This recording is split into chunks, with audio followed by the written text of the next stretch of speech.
नमस्कार, आप देख रहे हैं द हिंद 24 न्यूज और मैं हूं आपके साथ साक्षी। आइए नजर डालते हैं आज की बड़ी खबरों पर। कांकरेज तालुका के मंडला गांव के किसान पिछले 15 दिनों से बिजली और पानी की समस्या से जूझ रहे थे। जब मीडिया ने वहां का दौरा किया तो किसानों की स्थिति गंभीर थी।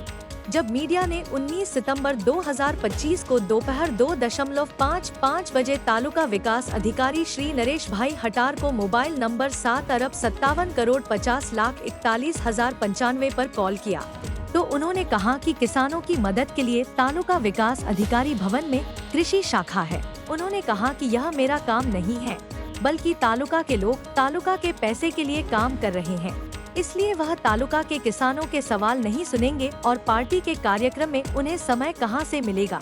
यह देखना वाकई शर्मनाक है कि अधिकारी भी प्रोटोकॉल की भावना भूल गए हैं। यह बात मीडिया के सामने उजागर हुई।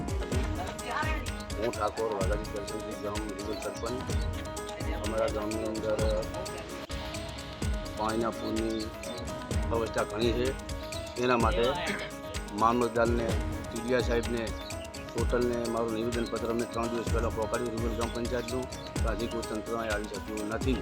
એટલે ગમે તે રીતે પાણીનો નિકાલ કરી દો। અમારે વિદ્યાર્થીઓ માટે બહુ તકલીફ છે। બોન દીકરી કોઈ પણ ડિલિવરી પ્રસંગ હોય તો અમારે કોઈ જગ્યાએ નીકળે એવું નથી। એના માટે તમે ગમે તે વ્યવસ્થા કરીને પાણીનો નિકાલ કરવાની વ્યવસ્થા કરો।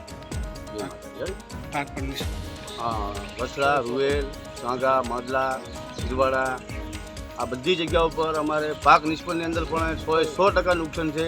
कोई ने कशु मगफड़ी के कपास के अरंडा के जुवार के जात के बाजरी कोई वस्तु अत्यारे रही नहीं। एना माटे तमे तंत्र 2 दिवस में आवी अने अमारो निकाल करी आपो। अरे नहर ने रस्तो बंद छे, छोकरा भणवा क्या जाए અને આ પાણી ભરાણી છે, બધે રવિ કશું નથી રહ્યો, ઢોરા નહીં ચોલા બધા દાડાથી છોકરા બેઠા છે। ચા જવા ગયા બધું બળી ગયું છે, ચાપ થઈ ગયું છે। અમે આથી હવે ઘાંચા માલ લઈને આટલો કહો તમે તલાટી કે કોઈ જોવા કે આવ્યું?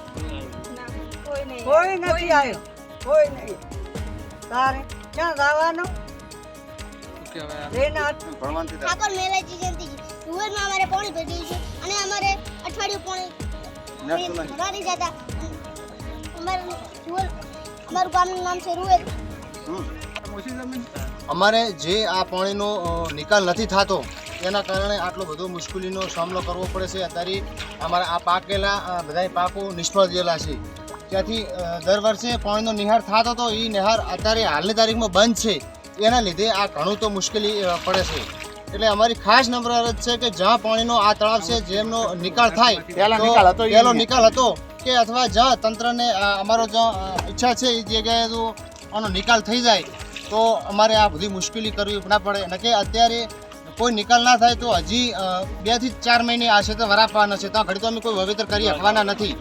એટલે આગળ ઉનાળો આવી જશે, અમે કોઈ શિયાળુ પાકે આમાં કરી શકવાના નથી। એટલે અમારી તંત્રને ખાસ નમ્ર અરજ છે કે ઝડપી વહેલામાં વહેલી તકે અમારી અરજી સાંભળે અને આનો ઝડપીમાં ઝડપી પાણીનો નિકાલ કરે એવી અમારી તલાટી સાહેબને અને મામલતદાર, ટીડીઓ, બધા તાલુકા વિકાસ અધિકારી બધાની અમારી નમ્ર અરજ છે કે અમારી અરજ સાંભળે અને આનો પાણીનો વહેલામાં વહેલો આનો નિહાર થાય એવી અમારી નમ્ર અરજ છે। ગામ રૂવેલ, તાલુકો કાંકરેજ, જિલ્લો બનાસકાંઠા। હવે સાહેબ મારો કહેવાનું એક તો અત્યારે અમે બધા વગડે ખેતરોમાં સાપરા વાળીને ઘર કરીને રહેશે। અમારા છોકરાને શાળાએ જવા માટે મુખ્ય તકલીફ છે।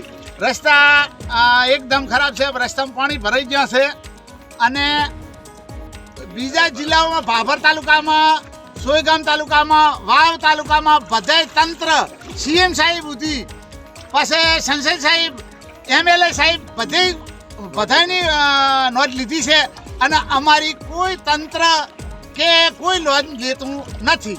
અમારો વિસ્તાર એક તો સાહેબ આ મારા જે એરિયા છે એ બધા ઠાકોરવાળો એરિયા છે અને બધા શિક્ષિત નથી। આ લગભગ 80% અભણ લોકો છે। એટલે લોકોને બીજી કાંઈ ક્યાંય જાણ કરવી, ક્યાંય અરજીઓ કરવી આવી અમને સાહેબ લાંબી ખબર પડતી નથી। અને આ સાહેબની આયા છે અને એના માધ્યમથી અમે આ રજૂઆત સાહેબો કરશે એટલે અમને તો સાહેબ રજૂઆત ક્યાં કરવી, શું કરવી એ અમને ખબર પડતી નથી અને તંત્ર કોઈ આવ્યું નથી। આ સાહેબ અમારે હવે જે તળાવ નામે ડેડિયાળા છે, એ પહેલાનો નિકાસ થતો તો એ પાણીનો નિકાસ થતો નથી. અને હાલ અમારા દાદાની વાસને જ આ મહાન મુસીબત આવીને પડી છે. હાલ અહીંથી ગામેથી માંડીને અમારે શીરવાડા બોર્ડર સુધી શવાડા સુધી અમારે આ પાણી ભરેલું પડ્યું છે. એટલે અમારો તમામ પાક નિષ્ફળ ગયો છે. એના માટે કંઈક તાલુકા અધિકારી, મામલતદાર સાહેબ, કલેક્ટર સાહેબ આવા લોકો આવીને તપાસ કરી અને અમારી રજૂઆતનો કંઈક નિકાલ કરે, આવી મારી નમ્ર વિનંતી છે. હાલ તો બાળકોને ભણવા જવા માટે રસ્તાનો ખૂબ અભાવ છે. આ છોકરા જણા જણા ઊભા છે, જે આવો આ બાજુ અને સ્કૂલમાં જવું હોય તો એમને બહુ તકલીફ છે. અમારી સામે નિશાળિયા તો આપણે મારા મેટલાની અંદર ખૂબ છે, પણ આવા જળમાં કઈ રીતે છોકરા આવે અને કઈ રીતે તમારી સામે રજૂઆત કરી શકે? હા, અને ગમે તો બીમારી આવે ગમે એવી, તો હાલ અમારે કોઈ જવા માટે ખેતરોમાંથી કોઈ રસ્તોનો નિકાલ જવા માટે કોઈ સુવિધા નથી. देखते रहिए द हिंद 24 न्यूज।